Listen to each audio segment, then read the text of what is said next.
అధ్యక్ష సుప్రీంకోర్టు అభిప్రాయం ప్రకారం అధ్యక్ష సమాజంలోని కొన్ని వర్గాలను కించపరిచేలా హింసకు దారితీసేలా ఉండే భాషనే దేశ ద్వేషపూరిత ప్రసంగం అంటారు.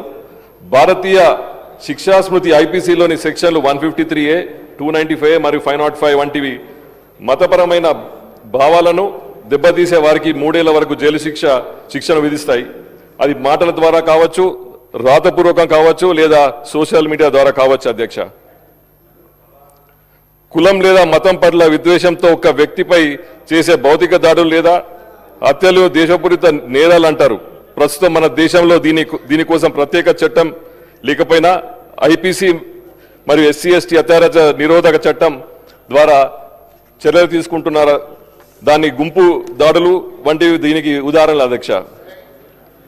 అధ్యక్ష, నిన్న చూసినాం అధ్యక్ష, మనము మన హౌస్లో బీఆర్ఎస్ వాళ్ళు చేసిన డిస్టర్బెన్స్ అధ్యక్ష.